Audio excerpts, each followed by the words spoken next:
وَيَمْتَنِعُ مِنْ أَكْلِهِ، جو امیر آدمی ہے اس کو چاہیے کہ یتیم کے مال سے کچھ بھی نہ کھائے، بالکل نہ کھائے۔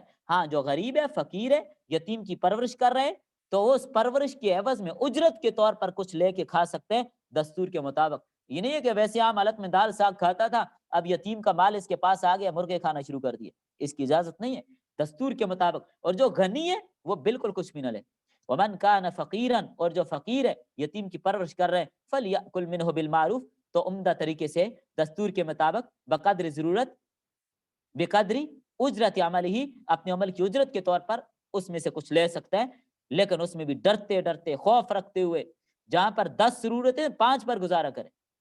فَإِذَا دَفَعْتُمْ إِلَيْهِمْ، جب تم ان کو ان کے مال دے دو، اے الی الیتامی، یتیموں کو ان کے مال دے دو، اموالہم، فشہدوا علیہم، تو ان پر گواہ بھی قائم کر لو، تاکہ کل، چونکہ حالات زمانہ ایسا ہے کہ اگر یہ باہر جائیں گے، کوئی ان کو ورگلا دے، بری صحبت میں رہیں، دوست اس کو ورگلا دیں کہ بھائی تم اس پر مقدمہ کر دو کہ اس نے تمہارے پیسے دیے ہی نہیں، فرمایا گواہ قائم کر لو، انہم تسلموہا، کہ تم نے ان کا مال ان کو سپرد کر دیا اور تم اس سے بری ہو گئے ہو، یا لا یقع اختلاف، تاکہ کوئی اختلاف واقع نہ ہو، اگر کوئی اختلاف ہو جائے فترجعوا الی البینۃ، تاکہ گواہوں کی طرف تم رجوع کر سکو کہ ہم نے ان گواہوں کی موجودگی میں یہ پیسے دیے۔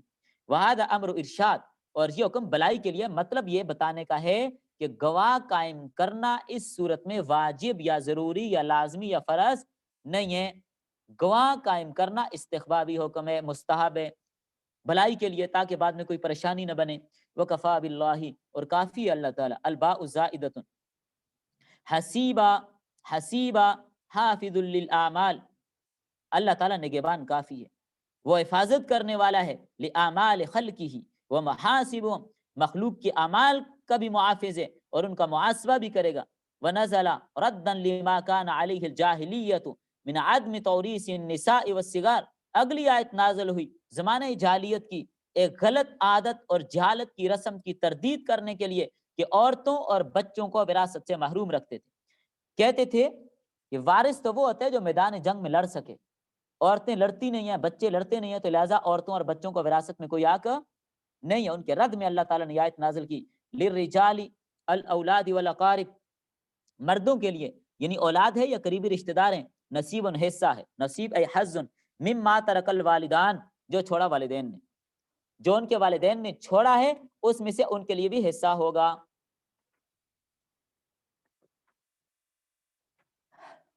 والاقربون، اور قریبی رشتہ داروں کے لیے بھی، المتوفون، یعنی جو فوت شدہ ہیں۔ یاد رکھیں، ایک مسئلہ اپنے ذہن میں رکھیے، یہیں پر ایک مسئلہ اپنے ذہن میں اچھی طرح نوٹ کر لیجئے۔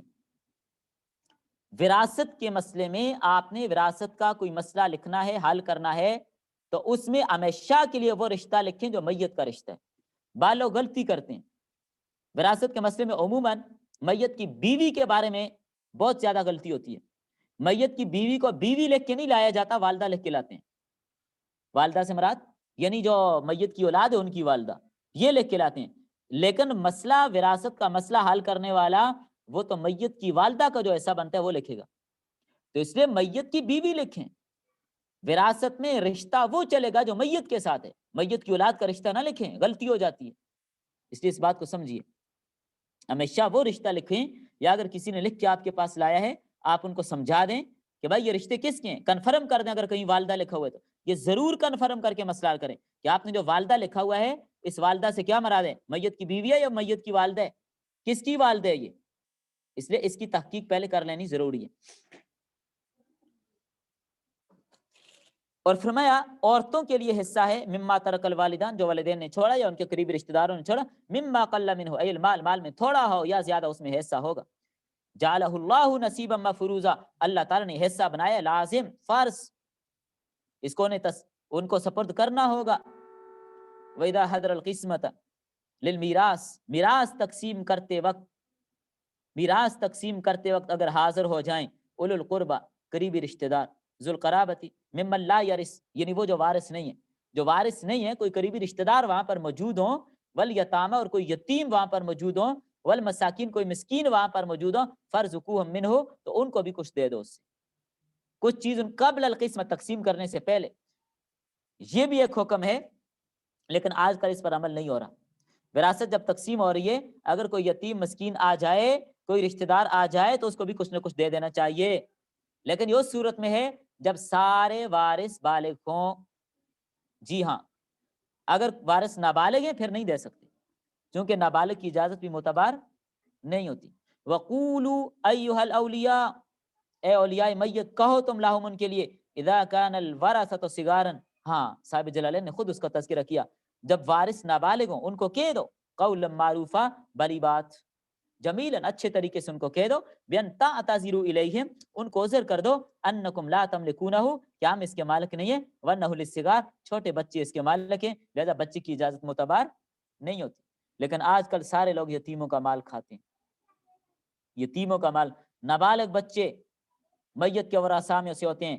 وراثت تقسیم کرنے سے پہلے تیجا بھی کیا جا رہا ہے، 40واں بھی کیا جا رہا ہے، برسیاں بھی کی جا رہی ہیں، میت کے مال سے میت کا مال کھایا جا رہا ہے، یتیموں کا مال کھایا جا رہا ہے، اس کی اجازت ہرگز نہیں.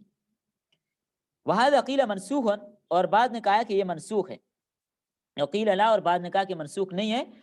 ولیکن تہاون الناس فی ترکی، صرف بات یہ کہ لوگوں نے اس معاملے میں سستی کر دی ہے، چھوڑ دی اس معاملے کو، دیتے ہی نہیں ہے یتیم غریب مسکین کو. وعلیہ فہو ندب عن ابن عباس رضی اللہ تعالیٰ عنہ واجب، اور بعض رات یہ فرماتے ہیں کہ یہ مستحب ہے، اور ابن عباس رضی اللہ عنہ فرماتے ہیں کہ یہ واجب ہے. حالانکہ فتویٰ اسی بات پر ہے کہ اگر اس وقت کوئی غریب مسکین کوئی یتیم آ جائے، کوئی رشتہ دار آ جائیں جو شرعی وارث نہیں ہے، ان کو کچھ نہ کچھ ہدیہ دے دینا، گفٹ دے دینا، یہ واجب تو نہیں ہے، البتہ مستحب ہے، بشرطے کہ سارے ورثاء کی اجازت ہو، سارے ورثاء کی اجازت کے ساتھ.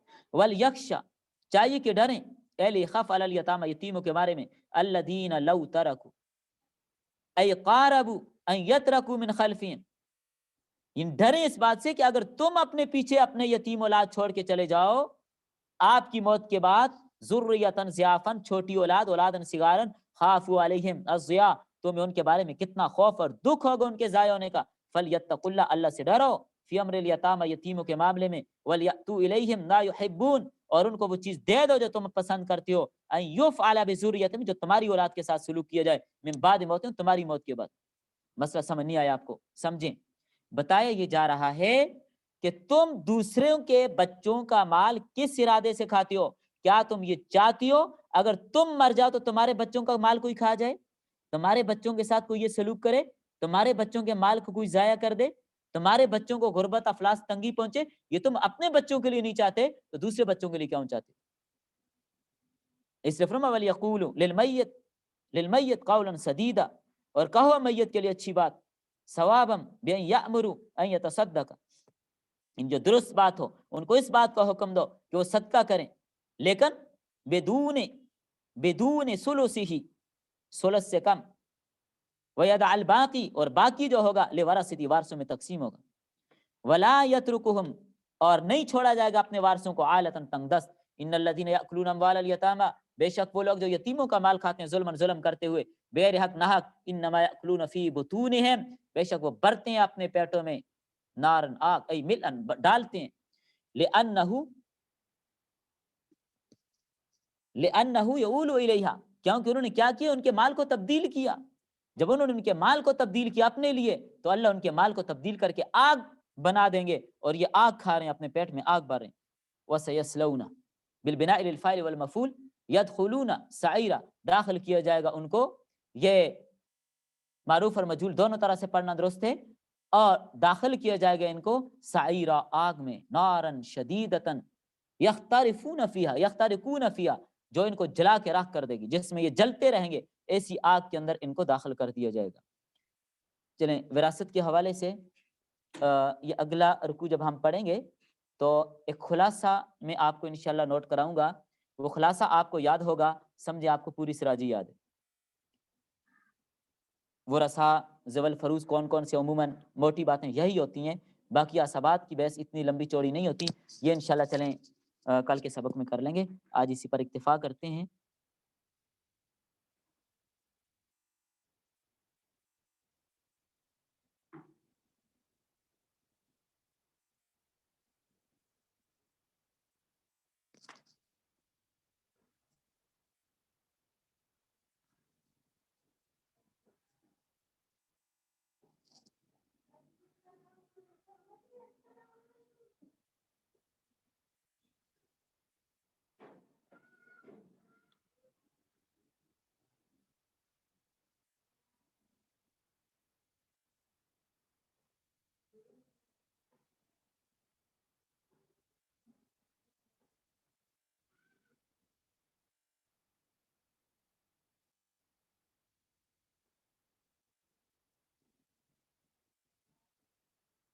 ٹھیک ہے کلاس السلام علیکم ورحمۃ اللہ. عامرہ آپ ریکارڈنگ بھی آف کرتے ہیں اور میٹنگ بھی اینڈ کر دیجیے. آپ ہوسٹ ہیں. جزاکم اللہ.